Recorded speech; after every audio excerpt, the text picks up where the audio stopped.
Hey everyone, it's Jeremy's Teletone. I want to do a track breakdown today for a track I made called End. It is a demo we made for Voyager Guitar, which is out now. So let's jump right in. So for starters, let's just go ahead and listen through the whole track. It looks like it's about a minute and 45 seconds.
As you can see, this is a track made up of almost all virtual instruments. There are a couple vocal tracks where I'm sampling something from Omnisphere. And then there's this one wave file down here, this guitar synth. This is something that I had bounced because oftentimes whenever I'm making the demos, we're dealing with older versions of the instruments before we get it encoded, before anything is finalized. So sometimes as a safety, I just go ahead and bounce things to a wave file because the instrument might change, or it may be on some really old version that I don't want to have to keep on my computer. But let's dig into what all is in this song, starting with the drums. I am using Soulfi, but let's go ahead and jump in where the beat actually starts, which would be measure 8.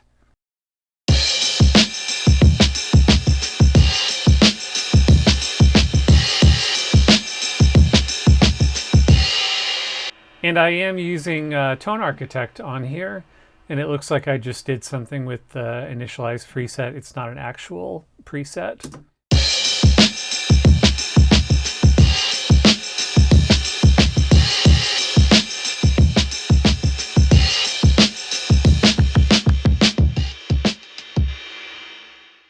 So you can see I'm kind of getting it a little bit gritty with this tube saturation. Have a spring reverb on there that we will talk about another time. And then it looks like I made a beat from scratch in this instance, and then I just saved it so I'd be able to pull it up again.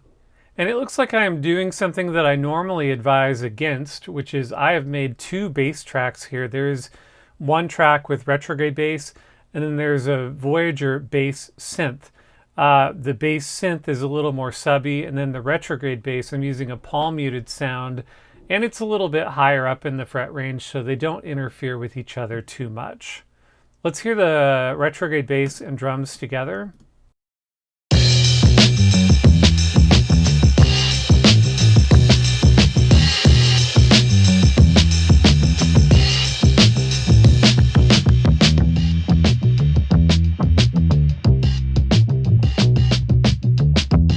And on this one, I'm using the cassette saturation.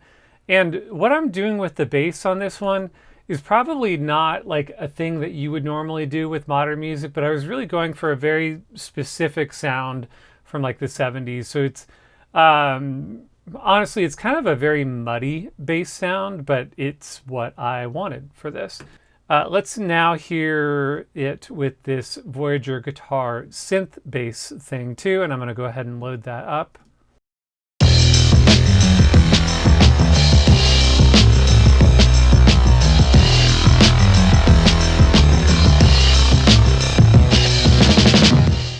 So you can see I have only the synth layer dialed in here, and then I'm using the harmonizer with a few voices that are actually in unison but panned left and right, and that's kind of giving itself a little bit of internal phasiness that can be really cool. And then in addition, I have a flanger on top of that, using some distress, distortion. And then on the EQ, I am boosting around 50 Hertz quite a bit. Like I said, I want to get this more subby than the Retrograde Bass instance. There's also a delay on here.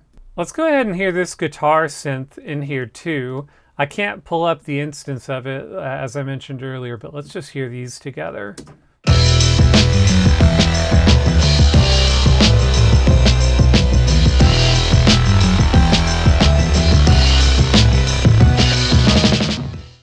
And it sounds like I don't think I was using anything except for the synth layer on this one. It sounds like a sawtooth with some delay on it. Maybe a similar treatment to what I did with that synth bass.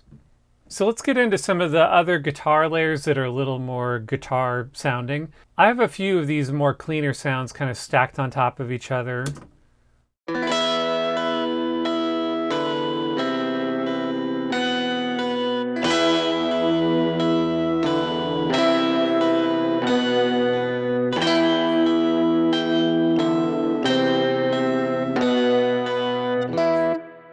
Let's open that up. So on this one, we can unload this task cam because it looks like I'm not using it. I'm using the blonde and the direct. Hammer-ons are turned on. And then I know I have a lot of that low end filtered out. And then I'm reducing even more here. Quite a hefty low-mid boost on this one. And then a little bit of a high-end boost. I'm using the Age with maintaining the stereo signal. I do not have it set to mono, and then a little bit of the wow warble in there. And then distress, we have some saturate and compress being done.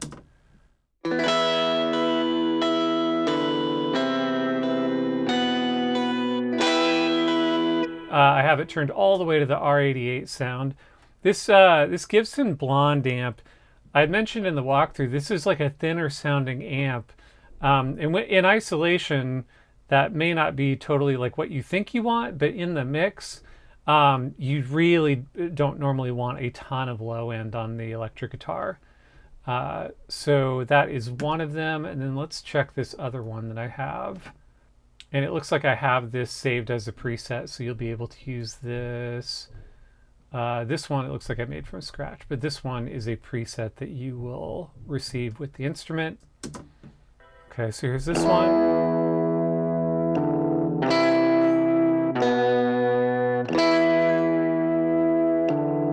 So it's using the sustain, the finger plucked sustains, more low end filtered out, the direct signal only, quite a bit of EQ, similar settings with the H knob. And then there's a spring reverb. We are using distress as well. Looks like I turned up the release samples, and then everything else looks pretty normal. And then I do have this other fast strummy part, and this utilizes the ARP in chord mode, which I use quite a bit. Honestly, I use it in chord mode way more than I use any of these other options here. And getting this ARP sequencer in chord mode to work with this chord strum and humanize was a bit of a revelation for us. And this is when I started to feel like we may have something that's really fun to play here, because it sounds like someone strumming away at a guitar. So this is like a really like a faster 16th note pattern. I believe that I turned the sensitivity up a little bit because I want it to really sound like you're laying into it.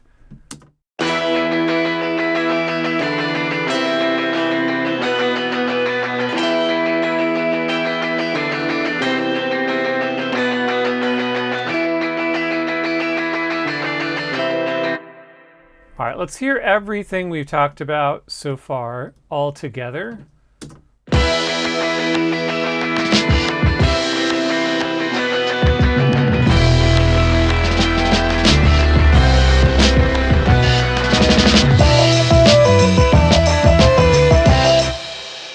Okay, we haven't talked about this lead yet, so let's go to this lead. Okay, looking at this lead, we have quite a few things going on here. We're using the Tascam, the Blonde, the Direct. It's in solo mode. This would be a great place to show you how useful solo mode can be. Let me turn it off, and you'll hear some notes start to overlap in a way that we don't really want.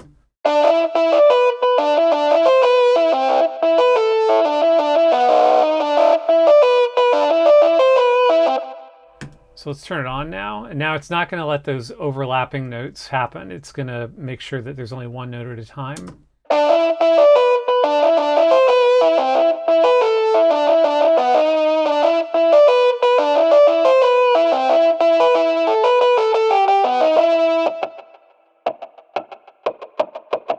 And it looks like I'm using some of these little percussive noises that are found in the lower part of the keyboard as a little bit of a rhythm on the verse. I'm also using the vibrato option here because this is kind of a solo-y thing.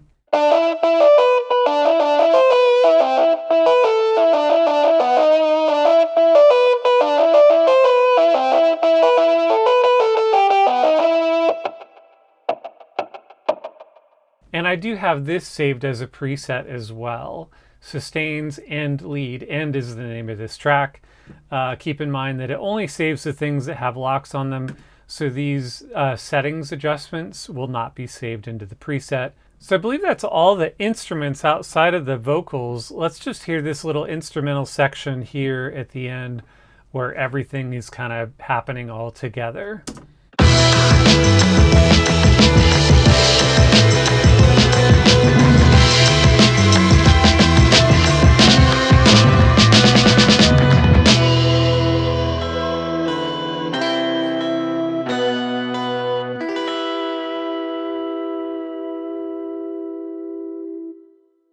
And that is basically everything. Soulfi drums, we have a programmed beat in manual mode.